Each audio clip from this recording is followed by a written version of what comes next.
నిత్య ప్రేమతో నన్ను ప్రేమించెన్, నిత్య ప్రేమతో నన్ను ప్రేమించెన్. ప్రార్థన చేసుకుందాం. మహాకృపయు కనికరము కలిగిన మా కన్న తండ్రి, ఘనమైన ఉన్నతమైన నీ నామమునకు స్తుతులు స్తోత్రములు చెల్లిస్తున్నాం. శాశ్వత ప్రేమ నువ్వు టీవీ కార్యక్రమం ద్వారా పరిశుద్ధ లేఖనాలను ధ్యానించుచుండగా నీ సహాయాన్ని మాకు అనుగ్రహించండి. నీ దాసుడనైనా నన్ను మరుగుపరచండి. శక్తి కలిగిన నీ మాటలు నాయన తండ్రి, మీరే నా ద్వారా మాట్లాడమని నాయన బ్రతిమిలాడుతూ ప్రాధేయపడుతున్నాం. ఈ కార్యక్రమాలు నాయన నీకు మహిమకరంగా, మా అందరికీ ఆశీర్వాదకరంగా నాయన కొనసాగించమని బ్రతిమిలాడుతూ ప్రాధేయపడుతూ క్రీస్తు నామం నీ ప్రార్థన అడిగి వేడుకొనుచున్నాము తండ్రి, ఆమేన్. ప్రేమన దేవుని వారలారా, దేవుని మహాకృపను బట్టి, ఆయన ఉన్నతమైన ప్రేమను బట్టి పరలోకమందున్న కన్న తండ్రిని స్తుతిస్తూ క్రీస్తు పేర కృతజ్ఞతాస్తుతులు చెల్లించుచున్నాను. క్రమం తప్పకుండా శాశ్వత ప్రేమ టీవీ కార్యక్రమాలను వింటూ విశ్వాసంలో బలపడుతున్న దేవుని పిల్లలైన మీ అందరికీ కూడా క్రీస్తు పేర శుభములు వందనములు తెలియజేసుకుంటూ ఈరోజు కూడా పరిశుద్ధ గ్రంథములో నుండి కొన్ని చక్కటి సంగతులను మనం అందరము కలిసి ధ్యానిద్దాం. శ్రమల దినాలలో యేసుక్రీస్తు యొక్క శ్రమలను ధ్యానిస్తున్న మనం క్రైస్తవ జీవితంలో శ్రమలను ఏ విధంగా మనం తీసుకోవాలి, భక్తిగా బ్రతుకుతున్నప్పుడు మనకు ఎందుకు శ్రమలు వస్తున్నాయి, వాటి పర్యవసానాన్ని గురించి గతంలో మనం విన్నాం. ఈరోజు కూడా పరిశుద్ధ లేఖనాలలోనికి వెళ్ళి జాగ్రత్తగా మనం ఆలోచించగలిగితే అపోస్తులుడైన పౌలు గారు తిమోతి గారికి లేఖను రాస్తూ 2వ పత్రిక 3వ అధ్యాయము 12వ వచనంలో ఒక చక్కటి సంగతిని వ్రాస్తున్నాడు. దయచేసి మీరు చూడండి. క్రీస్తు యేసునందు సద్భక్తితో బ్రతుకనుద్దేశించు వారందరూ హింస పొందుదురు. శ్రమలు, హింసలు ఎవరికి అని జాగ్రత్తగా లేఖనాలలో మనం చూడగలిగితే సద్భక్తితో బ్రతుకనుద్దేశించిన వారందరికీ అని పౌలు గారు తిమోతి గారికి లేఖను రాస్తున్నాడు. అలాని శ్రమలలోనే మన జీవితాలు ఉండాలి అని దేవుడు కోరుకోవట్లేదు, కానీ ఆ శ్రమలలో నుంచి తప్పించగలిగే సమర్థుడు దేవుడు అని కూడా మనం ఆలోచించాలి. పౌలు గారికి వచ్చిన ఈ శ్రమలను బట్టి తిమోతి గారు పౌలు గారిని వెంబడించాడు. అమ్మో, పౌలు గారికి ఇన్ని శ్రమలు వచ్చినప్పుడు నా పరిస్థితి ఏంటి అని అనుకోలేదు, కానీ పౌలు గారికి వచ్చిన శ్రమలను అన్నింటిని గురించి విని పౌలు గారిని వెంబడించాడు. అంటే తిమోతి గారికి పౌలు గారి శ్రమలు బాగా తెలుసు. ప్రేమన దేవుని పిల్లలారా, అదే విషయాన్ని వ్రాస్తున్నాడు. దయచేసి చూడండి. తిమోతి గారికి రాసిన 2వ పత్రిక 3వ అధ్యాయము 11వ వచనం. అంతియోకయ, ఈకోనియ, లుస్త్ర అను పట్టణములలో నాకు కలిగినట్టి హింసలను ఉపద్రవములను తెలుసుకొనిన వాడవై నన్ను వెంబడించితివి. అట్టి హింసలను సహించితిని గాని వాటన్నింటిలో నుండి ప్రభువు నన్ను తప్పించెను. దీనిని బట్టి జాగ్రత్తగా మనం ఆలోచించగలిగితే సద్భక్తితో బ్రతకనుద్దేశించేవారు హింస పొందుదురు. అంతేకాదు, ఆ హింసలు ఉపద్రవములో నుండి ప్రభువు తప్పిస్తాడు అని కూడా పౌలు గారు తన జీవితంలో జరిగిన దానిని బట్టి సెలవిస్తున్నాడు. ప్రేమన వారలారా, కాబట్టి లోకంలో ఉన్నప్పుడు కూడా శ్రమలు, ఉపద్రవాలు వస్తాయి. వాటిలో నుంచి ఎలా బయటపడాలో మనకు తెలీదు, అందులోనే కూరుకొని పోతాం. దేవుని కొరకు బ్రతుకుతున్నప్పుడు ఉపద్రవాలు, శ్రమలు, హింసలు వస్తాయి, కానీ అందులో నుంచి తప్పించగలగడానికి దేవుడు మనకు సహాయకుడుగా ఉంటాడు. కాబట్టి శ్రమలు, హింసలు అనగానే ఇక అందులో దేవుడు మనల్ని విడిచిపెడతాడు అన్న భావన మనకు రాకూడదు. సద్భక్తితో బ్రతుకుతున్నప్పుడు, శ్రమలు వస్తున్నప్పుడు దేవుడు తన కొరకు బ్రతుకుతుంటే మనల్ని ఎందుకు విడిచిపెడతాడు ఆలోచించండి. కాబట్టి సద్భక్తి అనగా ఏంటి, ఆ సద్భక్తి వల్ల ఎలాంటి శ్రమలలోనికి వెళ్ళే అవకాశం ఉందో లేఖనాలలోనికి వెళ్ళి చూడగలిగితే పాత నిబంధన గ్రంథంలో యోబు గ్రంథంలో యోబును గురించి వ్రాయబడిన కొన్ని మాటలను మనం అందరము కలిసి ధ్యానిద్దాం. దయచేసి మీ చేతుల్లో పరిశుద్ధ గ్రంథాన్ని తీసుకొని వాక్య ధ్యానాన్ని కొనసాగించవలసిందిగా ప్రభు ప్రేమను బట్టి మిమ్మల్ని కోరుకుంటున్నాను. యోబు గ్రంథము మొదటి అధ్యాయము 8వ వచనాన్ని దయచేసి చూడండి. అందుకు యెహోవా, నీవు నా సేవకుడైన యోబు సంగతి ఆలోచించితివా? అతడు యథార్థవర్తనుడును న్యాయవంతుడునై దేవుని యందు భయభక్తులు కలిగి చెడుతనమును విసర్జించినవాడు. భూమి మీద అతని వంటి వాడెవడును లేడు. భూమి మీద అతని వంటి వాడెవడును లేడు. యోబు గారిని గురించి దేవుడు మాట్లాడుతున్న చక్కటి మాటలు చూడండి. యథార్థవర్తనుడు, న్యాయవంతుడు, దేవుని యందు భయభక్తులు కలిగి చెడుతనమును విసర్జించినవాడు, అంటే సద్భక్తిని కలిగినవాడు. ఈ సద్భక్తి వల్ల యోబు గారి జీవితము హింసలలోనికి వెళ్ళినట్లుగా మనం చూడగలం. ఒక్కనాడే అన్నీ కోల్పోయాడు. ఒకదానిని గురించి బాధపడుతుండగానే మరి ఒక ఉపద్రవం మీద వచ్చి పడింది. చివరికి కన్నవారిని కోల్పోయాడు. భార్య కూడా విడిచి వెళ్ళిపోయింది. ఆరోగ్యం పోయింది.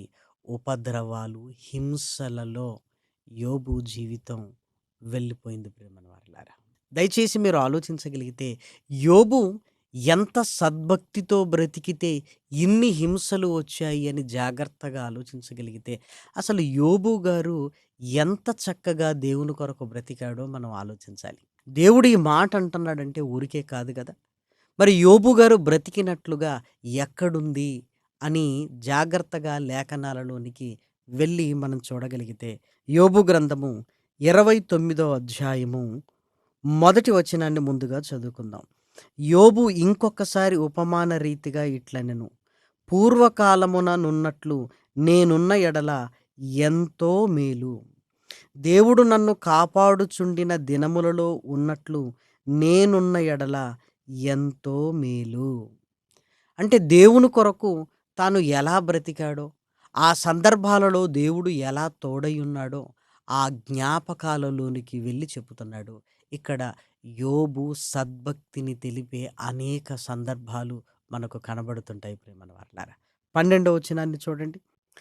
ఏలయనగా మొరపెట్టిన దీనులను, తండ్రి లేని వారిని, సహాయము లేని వారిని నేను విడిపించి తిని, నశించుటకు సిద్ధమై ఉన్న వారి దీవెన నా మీదికి వచ్చెను.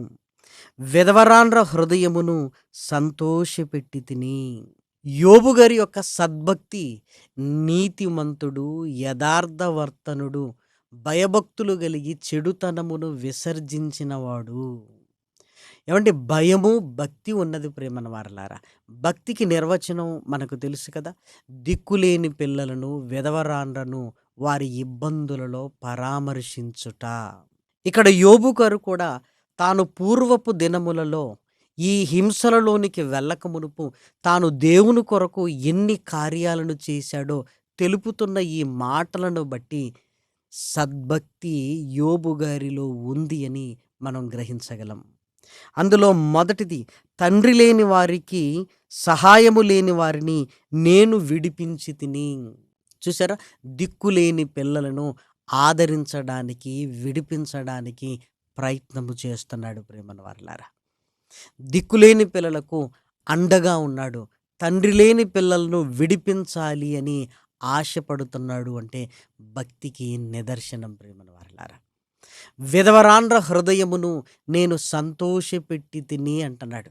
ఎందుకు? విధవరాళ్ళ తరపున దేవుడు వ్యాజ్యమాడుతాడు. ఆ విధవరాళ్ళ హృదయము సంతోషంగా ఉండాలి అని ఆలోచించాడు యోబు గారు. దయచేసి ఇంకా చూడండి, 14వ వచనం. నేను నీతిని వస్త్రముగా ధరించుకుని ఉంటిని గనుక అది నన్ను ధరించెను. నా న్యాయ ప్రవర్తన నాకు వస్త్రమును పాగయు ఆయను. నా కుమారుడు నీతిమంతుడు, న్యాయవంతుడు అంటున్నాడంటే, న్యాయం అనేది యోబు గారి జీవితంలో ఎలా ఉంది అంటే, నీతిని వస్త్రముగా నేను ధరించాను తలపాగగా. అంతేకాదు, నీతే నన్ను ధరించింది అంటే, నీతి న్యాయములు కలిగిన వ్యక్తి ప్రేమన వర్లారా. అందుకే దేవుడు మాట్లాడుతున్నాడు, యథార్థవర్తనుడు, న్యాయవంతుడు, న్యాయవంతుడు అని. ఆ నీతి కలిగి ఆయన చేసిన కార్యక్రమాలు చూడండి. 15వ వచనం, గ్రుడ్డి వారికి నేను కన్నులనైతిని, కుంటి వారికి పాదములనైతిని. నేను గుడ్డివారిని ఆదరించాను, కుంటి వారికి నేను కాళ్ళనైతిని అంటే, ఇదిగో వారి కొరకు నేను ఏం చెయ్యాలో అది చేశాను. గుడ్డివారికి కన్నులనైతిని అంటే, వాళ్ళ గురించిన ఆలోచన చూసారా యోబు గారికి? ధనవంతుడు, నా జీవితాన్ని నేను కలిగి ఉంటాను, ఇతరుల కొరకు నేనెందుకు ఆలోచించాలి అనుకోలేదు.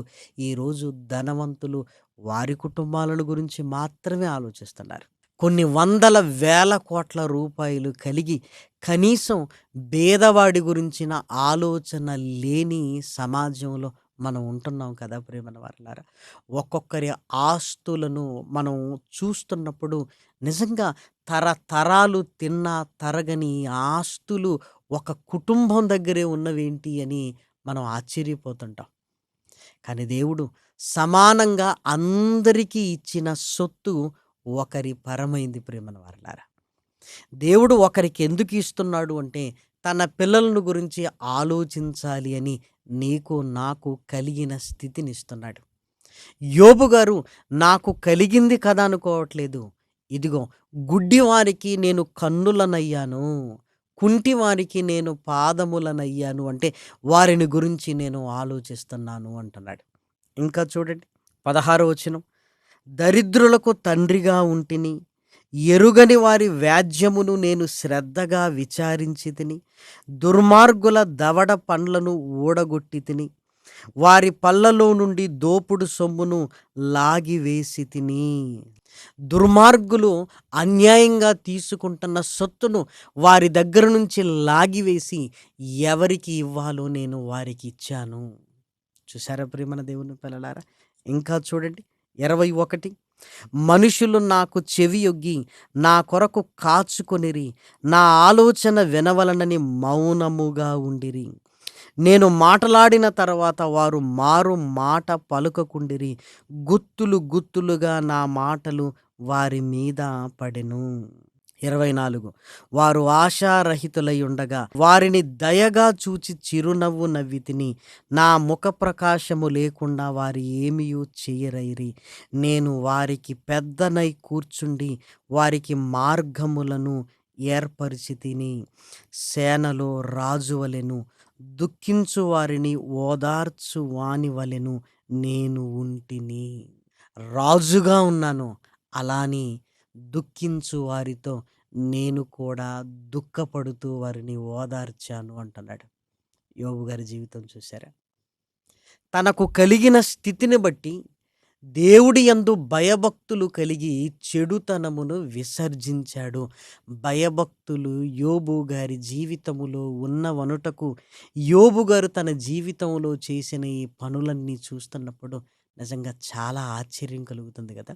విధవరాన్ల హృదయాన్ని సంతోషపెట్టాడు, తండ్రి లేని వారిని విడిపించాడు. అంతేకాదు, కుంటివారికి కాళ్ళయ్యాడు, గుడ్డివారికి కళ్ళయ్యాడు. దోపుడు సొమ్మును ఇదిగో లాక్కొని అది ఎవరికి చెందాలో వారికి ఇచ్చాడు. రాజు వలె ఉన్నాడు, దుఃఖించు వారిని ఓదార్చు వాని వలె ఉన్నాడు ప్రేమన వర్లారా. అంతేకాదు, యోబు గారు మాట్లాడుతున్నప్పుడు అందరూ మౌనంగా ఉన్నారు ప్రేమన దేవుని పిల్లలారా. ఎందుకు? యోబు నీతి కలిగిన వాడు గనుక. ఏమండి, నీతి కలిగిన వానికి ఎదురు చెప్పే ధైర్యం మరెవరికి ఉండదు ప్రేమన దేవుని పిల్లలారా. ఊజు దేశములో యోబు ఇలా బ్రతుకుతున్నప్పుడు పరలోకమందున్న తండ్రికి ఎంత సంతోషం ప్రేమన దేవుని పిల్లలారా.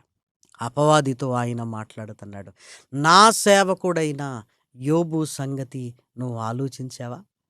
ఎంత చక్కగా నీతి న్యాయములను ధరించి నా కొరకు బ్రతుకుతున్నాడు. నేను అన్నీ ఇచ్చినా అన్నీ నావే అనుకొని స్వార్థ ప్రయోజనాలతో ఆయన బ్రతకటం లేదు. తన కళ్ళ ముందున్న సహోదరుల కొరకు ఆలోచిస్తున్నాడు.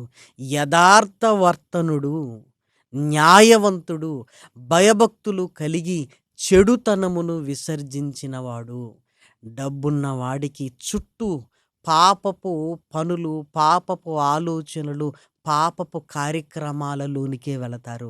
కానీ యోబు చెడుతనమును విసర్జించిన వాడు. ప్రియమైన దేవుని పిల్లలారా, నిజంగా యోబు గ్రంథము మొదటి అధ్యాయంలో దేవుడు మాట్లాడుతున్నాడు అన్నది మాత్రమే మనం చదువుకుంటుంటాం. కానీ దేవుడు యోబు గురించి మాట్లాడటానికి గల కారణాలు 29వ అధ్యాయంలో ఆయన బ్రతుకును గురించి మాట్లాడుతున్న సందర్భాలు చూస్తుంటే చాలా ఆశ్చర్యం కలుగుతుంది. ప్రేమన వారలారా, దయచేసి ఇప్పుడు భక్తికి గల నిర్వచనాన్ని దయచేసి చూడండి.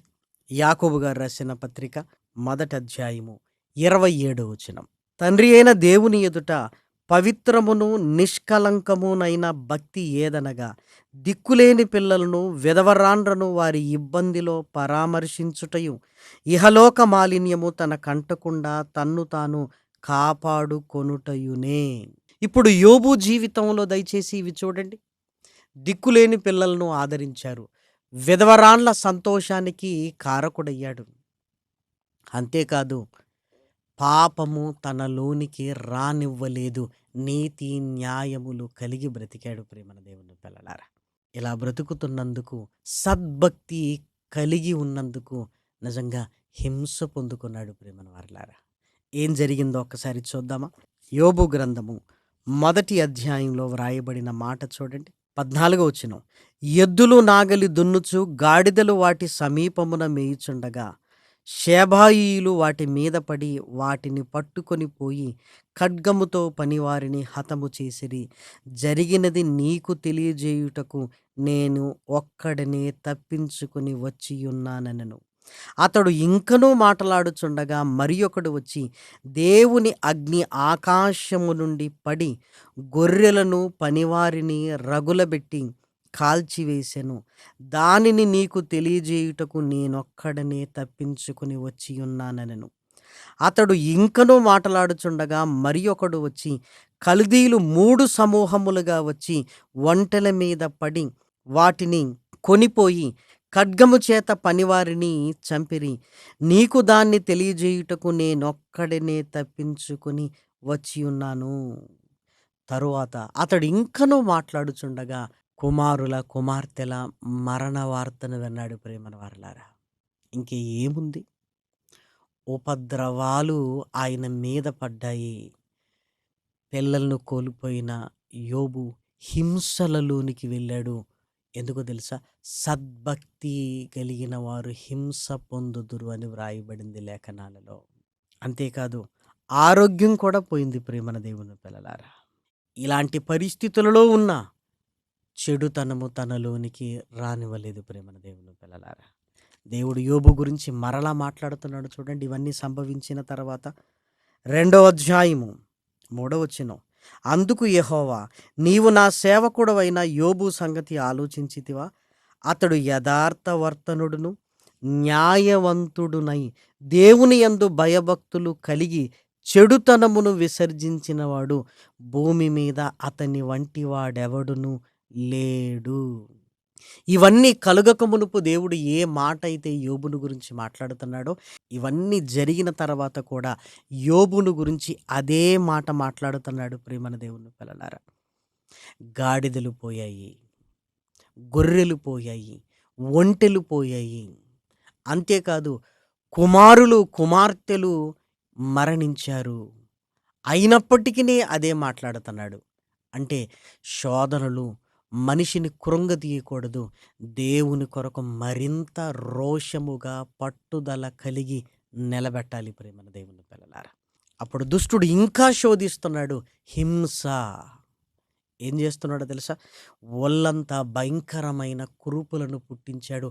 ఆ బాధకు తట్టుకోలేక బూడిదలో కూర్చుని ఏవండి పెంకులతో గోక్కునే స్థితికి వెళ్ళిపోయాడు ప్రియమైన దేవుని పిల్లలారా. హింస అయినా వదిలిపెట్టట్లేదు భక్తిని. దయచేసి మీరు ఆలోచించండి. ఇలాంటి శ్రమలు మన జీవితంలో వచ్చాయా? అన్నీ ఒకరోజు కాదు, ఒకదాని తర్వాత ఒక శ్రమ మనకొస్తుందేమో, కానీ యోబుకు అన్నీ ఒక్కరోజే వచ్చి ఆయన నిలబడ్డాడు. యోబు నిలబడటానికి గల కారణం ఏంటో తెలుసా? ఆయనకున్న నిరీక్షణ. దేవుడు నన్ను శోధిస్తున్నాడు. ఈ శోధన తర్వాత నేను సువర్ణముగా మారిపోతాను. దేవుని నుంచి నాకు పరీక్ష వచ్చింది. ఈ పరీక్షలో నెగ్గాలి నేను అని చెడుతనము తనలోనికి రావటం లేదు. యథార్థ వర్తనుడుగా, న్యాయవంతుడుగా ఉన్నాడు. శ్రమలకు ముందు మన జీవితంలో దేవుడు చెప్పినట్లుగా శ్రమలలో కూడా మన గురించి చెప్పగలుగుతున్నాడంటారా? శ్రమలు రాగానే మనకే సంభవించినట్లు, మనమేదో తట్టుకోలేకపోతున్నట్టు, ఇది ఎవరికీ రావద్దు అనుకుంటా మనమే అతిగా ఆలోచిస్తున్నాం. కానీ యోబు శ్రమల ముందు మన శ్రమలు, హింసలు ఏ పాటివి చెప్పండి ప్రేమన దేవుని పిల్లలారా. నిలకడలేమితో ఈరోజు మనం బాధపడుతున్నాం ప్రేమన వరలారా. యోబు చూడండి, నోటి మాటతోనైనను పాపము చెయ్యలేదు. యెహోవా ఇచ్చెను, యెహోవా తీసుకొనెను, ప్రభువు నామమునకు స్తోత్రము కలుగునుగాక అన్నాడంటే ఎంత యథార్థంగా ఉన్నాడు. దేవుని నుంచి మేలైన మనం అనుభవించాల్సింది, ఆయన నుంచి కీడు వచ్చినా మనము అనుభవించాలి అని భార్యకు నచ్చజెపుతున్నాడు. చూసారా? అన్ని స్థితుల యందు ఒకే విధంగా ఉన్నాడు. ఇస్తే దేవుడు గొప్పవాడు, తీసివేస్తే దేవుడు గొప్పవాడు కాదు అన్న ఆలోచన మనకొస్తుంది, కానీ యోబుకు రావటం లేదు ప్రేమన దేవుని పిల్లలారా. ఎంత చక్కటి భక్తి కలిగి ఉన్నాడో చూడండి యోబు గారు తన జీవితంలో. సద్భక్తి కలిగిన వారందరూ హింస పొందుదురు అన్నారు. కానీ పౌలు గారు ముందుగా చెప్పినట్లుగా ఈకోనియా, అంతియోకయ, లుస్త్రలో నా శ్రమలను గురించి నువ్వు విన్నావు, కానీ ప్రభువు వాటి నుండి నన్ను తప్పించాడు అని పౌలు గారు సెలవిచ్చినట్లుగా యోబు జీవితంలో కూడా శ్రమలలో నుంచి మరలా బయటికి వచ్చాడు ప్రేమన దేవుని పిల్లలారా. యోబు గ్రంథము 42వ అధ్యాయము 12వ వచనం. యెహోవా యోబును మొదట ఆశీర్వదించిన అంతటికంటే మరి అధికముగా ఆశీర్వదించెను. అతనికి 14,000 గొర్రెలను, 6,000 ఒంటెలను, 1000 జతల ఎడ్లును, 1000 ఆడుగాడిదలను కలిగెను. మరియు అతనికి 7 కుమారులను, 3 కుమార్తెలను కలిగిరి. ఏవైతే పోగొట్టుకుంటున్నాడో రెట్టింపు ఆనందములోనికి వెళ్ళిపోయాడు ప్రేమన వారలారా. ఇప్పుడు అంతకంటే గొప్ప మహాభాగ్యాన్ని దేవుడు నీకు నాకు ఇవ్వబోతున్నాడు. అదేంటో తెలుసా? యేసుక్రీస్తు హింస పొందాడు సిలువలో, కానీ ఆయన మరణించి తిరిగి లేచి పరలోకానికి వెళ్ళి తండ్రి కుడిపార్శ్వమున ఆసీనుడయ్యాడు. ఈరోజు కూడా మనల్ని తప్పించగలిగిన సమర్థుడు, అంతేకాదు మనల్ని పరలోకంలో తన సింహాసనం మీద కూర్చోబెట్టగలిగిన గొప్పవాడు యేసుక్రీస్తు. అంటే ఈ శ్రమలకు ఎంత గొప్ప లోకాన్ని ప్రతిఫలముగా మనం పొందుకోబోతున్నామో ఒక్కసారి ఆలోచించండి. మనం పొందబోవు మహిమ ఎదుట ఇప్పటి కాలపు శ్రమలు ఎన్నదగినవి కావు అని పౌలు గారు మాట్లాడుతున్నాడు. అందుకే ధైర్యంగా హింసలలో కూడా నిలబడ్డాడు ప్రేమన వారలారా. మనకు కూడా ఇలాంటి పట్టుదల రావాలి ప్రేమన దేవుని పిల్లలారా. క్రైస్తవ జీవితం అనగానే ముళ్ళ మీద నడకలాంటిదే ప్రేమన దేవుని పిల్లలారా. ఎన్నో శోధనలు, దుష్టుడు రకరకాలుగా ఇబ్బందులు పెడుతుంటాడు, అవసరమైతే మరణపు లోతుల్లోనికి తీసుకొని వెళుతుంటాడు. అయినప్పటికీ నిలబడి మన విశ్వాసాన్ని కాపాడుకోగలిగితే నువ్వు సువర్ణముగా మారిపోతావు. దేవుడిచ్చే బహుమానము పరలోకపు బహుమానము. ఆ బహుమానాన్ని ఆలోచించుకోగలిగితే ఇప్పటి కాలపు శ్రమలు అసలు ఎన్నదగినవి కాదు. ఇదిగో నీకొస్తున్న శ్రమలను గురించి ఆలోచించకు, నువ్వు పొందుకోబోయే మహాలోకాన్ని గురించి ఆలోచించు. ఆ లోకాన్ని గురించి ఆలోచిస్తే ఇవన్నీ చిన్నవి అని మనకు అర్థమైపోతుంది ప్రేమన దేవుని పిల్లలారా. కాబట్టి సద్భక్తితో మనం బ్రతకాలి. బ్రతుకుతున్నప్పుడు హింసలు కలుగుతాయి, అయినా పర్వాలేదు, వాటన్నింటిలో నుంచి తప్పించి బలపరిచే దేవుడు మనకు తోడై ఉన్నాడు. పౌలు గారిని తప్పించాడు, యోబు గారిని విడిపించాడు. నిన్ను నన్ను కూడా తప్పించి విడిపించి మరణం తర్వాత తిరిగి మనల్ని లేపి తనతో కూడా పరలోకానికి తీసుకుని వెళ్ళే సమర్థుడు ప్రేమన వారలారా. కాబట్టి మనము కూడా దిక్కులేని పిల్లల్ని ఆదరించాలి, విధవరాండ్ల పక్షమున ఉండాలి, తండ్రి లేని వారిని విడిపించాలి. అంతేకాదు ఇదిగో బలహీనులకు ఊతాన్నివ్వాలి ప్రేమన దేవుని పిల్లలారా. అంతేకాదు ఏడ్చువారితో ఏడవాలి. మనం కూడా నీతి వస్త్రము వలె ధరించుకోవాలి, నీతి నిన్ను ధరించుకోవాలి ప్రేమన దేవుని పిల్లలారా. ఇలాంటి యథార్థమైన భక్తిని, ఇలాంటి న్యాయవంతమైన జీవితాన్ని దేవుని కొరకు మనమందరము కలిగి ఉండాలి అని దేవుని ప్రేమను బట్టి మిమ్మల్ని అందరినీ కోరుకుంటూ ఈ మాటలు నేను ముగిస్తున్నాను. ప్రార్థన చేసుకుందాం. మహాకృపయు కనికరము కలిగిన మా కన్న తండ్రి, ఘనమైన ఉన్నతమైన నీ నామమునకు స్తుతులు స్తోత్రములు చెల్లిస్తున్నాం. విలువైన నీ మాటలు నాయన నీ పిల్లలుగా విన్నాము తండ్రి. శ్రమలు కలిగినప్పుడు నిరసించిపోక నాయన, భక్తుల జీవితాలను మా కళ్ళ ముందు పెట్టుకుని ధైర్యముతో ముందుకు వెళ్ళగలిగే భాగ్యాన్ని నాయన అనుగ్రహించండి తండ్రి. విడిపించగలిగే తప్పించగలిగే సమర్థులు మీరు నాయన. కాబట్టి సద్భక్తిని విడిచిపెట్టక నాయన, నీతిని నాయన వస్త్రములుగా ధరించుకొనగలిగే చక్కటి నడిపింపును మాకు అనుగ్రహించండి. శాశ్వత ప్రేమ టీవీ కార్యక్రమాల కొరకు సహకరిస్తున్న నీ పిల్లలందరినీ పేరు పేరు వరుసన జ్ఞాపకం చేసుకోండి. వారి కష్టానికి నూరంతల ఫలాన్ని అనుగ్రహించండి. ప్రార్థనా సహాయాన్ని కోరిన నీ పిల్లల్ని జ్ఞాపకం చేసుకోండి తండ్రి. యవనస్తుల భుజాల మీదికి నీ కాడిని తీసుకొని రండి తండ్రి. కుటుంబాలలో శాంతిని సమాధానాన్ని నిలుపండి తండ్రి. ప్రమాదాలలో గాయపడిన నీ పిల్లలు త్వరగా కోలుకొనగలిగే భాగ్యాన్ని అనుగ్రహించండి తండ్రి. కుటుంబ కలహాలతో సతమతం అవుతున్న కుటుంబాలలో నెమ్మదిని అనుగ్రహించమని మిమ్మల్ని ప్రాధేయపడుతున్నాం తండ్రి. దుష్టుని శోధన వల్ల మనోవేదనతో బాధపడుతున్న నీ పిల్లలకు నాయన నీ వాక్యపు ధైర్యాన్ని అనుగ్రహించి ముందుకు తీసుకుని వెళ్ళమని మిమ్మల్ని కోరుకుంటూ ఘనత మహిమ ప్రభావములనైన మీకే ఆరోపిస్తూ క్రీస్తు నామం నీ ప్రార్థన అడిగి వేడుకొనుచున్నాము తండ్రి. ఆమెన్.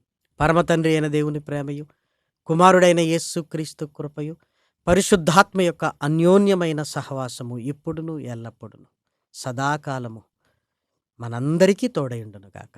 ఆమెన్. ప్రేమకు సాటి వేరెవ్వరు, నీ ప్రేమకు సాటి వేరెవ్వరు, ప్రేమకు సాటి వేరెవ్వరు, నీ ప్రేమకు సాటి వేరెవ్వరు, ప్రేమా స్వరూపి నా యేసయ్యా.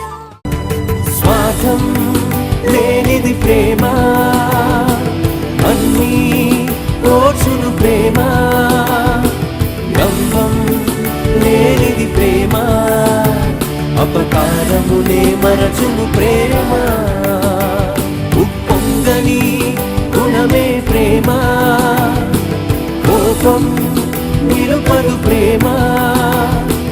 అన్నీ దాడును ప్రేమ, మత్సరమే పడనిది ప్రేమ. గయనే చూపును ప్రేమ, గరికే చేచును ప్రేమ. సహనం చూపును ప్రేమ, నిరీక్షణతో నిలుచును ప్రేమ.